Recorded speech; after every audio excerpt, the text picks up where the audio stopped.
Hi hello friends, வாங்க பேசலாம். இன்றைக்கி என்ன ஸ்பெஷல்னு பார்த்தீங்கன்னா, இடியாப்பமும் தேங்காய் சட்னி தான். பார்த்தீங்க அப்படின்னா, சூப்பர் மார்க்கெட்லேருந்து ஒரு இடியாப்பம் மாவு பாக்கெட் வாங்கிட்டு வந்திருந்தேன்.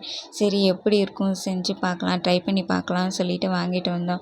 நாங்கள் எப்போவுமே இடியாப்பங்கிறது அந்த அரிசி மாவாட்டி இட்லி ஊற்றி சந்தகம் மாதிரி செய்வாங்களா, அதுதான் நாங்கள் இடியாப்பம்னு எங்களுக்கு அதுதான் தெரியும். சரி இப்போ இடியாப்பம் மாவுன்னு ஒன்று தனியாக இருக்கே, அது எப்படி தான் இருக்கும் அப்படின்னு செஞ்சு பார்க்கலான்னு சொல்லி வாங்கிட்டு வந்திருந்தேன். சரின்னு சொல்லிட்டு மாவு வாங்கிட்டு வந்து கொஞ்சம் உப்பு போட்டு சுட தண்ணி விட்டு பிசைஞ்சு எடுத்து வச்சிட்டேன். அப்புறம் பார்த்தீங்க அப்படின்னா, நேற்றுக்கு கொஞ்சம் மொச்சக்கொட்டை போட்டு குழம்பு வச்சுட்டு மீதி கொஞ்சம் மொச்சக்கொட்டை இருந்துச்சு. சரி அதை வச்சு இன்றைக்கி கொஞ்சம் தாளித்து விட்டு சாப்பிட்டோம்னா செம்மையாக இருக்கும். சரின்னு சொல்லி அதுவும் சைடில் வேக போட்டுட்டு, அப்புறம் இட்லி பாத்திரத்தை வச்சு தண்ணியை கொதிக்க வைக்கலான்னு சொல்லிட்டு தண்ணியை கொதிக்க வச்சுட்டு மாவு போட்டு முறுக்கு குழாயில் இருக்குங்களா, அந்த மிக்சர்லாம் புளிவாங்களா, அதில் போட்டு பிணையலான்னு சொல்லிட்டு அதில் போட்டு வச்சு அழுத்தலான்னு சொல்லிட்டு அழுத்தி பார்த்தா அழுத்தவே முடியலங்க. ரொம்ப கஷ்டமாக இருந்துச்சு. இதுக்கு சந்தகமே எவ்வளவோ பரவாயில்லையாட்டுக்கு அப்படிங்கிற மாதிரி ஆயிடுச்சு.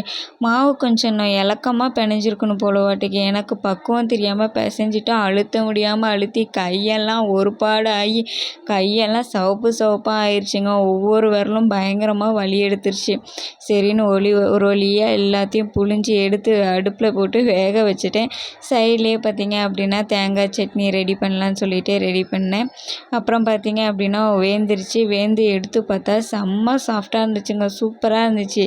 சரி, நான் இவ்வளோ கஷ்டப்பட்டு புழிஞ்சதுக்கு ஒரு திருப்தியான இடியாப்பம் சாப்பிட்றலாம் அப்படின்னு நினச்சிட்டு அப்புறம் எடுத்து பார்த்தா சூப்பராக இருந்துச்சுங்க. சரின்னு சொல்லிட்டு சைட்லேயே மிக்சியில் போட்டு தேங்காய் சட்னி அரைச்சிட்டு நைட்டு வச்ச தக்காளி குழம்பு இருந்துச்சு, அதையும் சூடு பண்ணிவிட்டு தேங்காய் சட்னியும் தாளித்து விட்டுட்டு அதுக்கப்புறம் மூணையும் எடுத்து இடியாப்பம், தேங்காய் சட்னி, தக்காளி சட்னி, தக்காளி தொக்கு மாதிரி இருந்துச்சு. சூப்பராக இருந்துச்சுங்க. ரெண்டுமே காம்பினேஷன் சூப்பராக இருந்துச்சு. எனக்கு இந்த காம்பினேஷன் பிடிச்சிருந்துச்சு. ஒவ்வொருத்தரும் இடியாப்பத்துக்கு தேங்காய் பால் வைப்பாங்க, எனக்கு பிடிக்காது. ஓகே.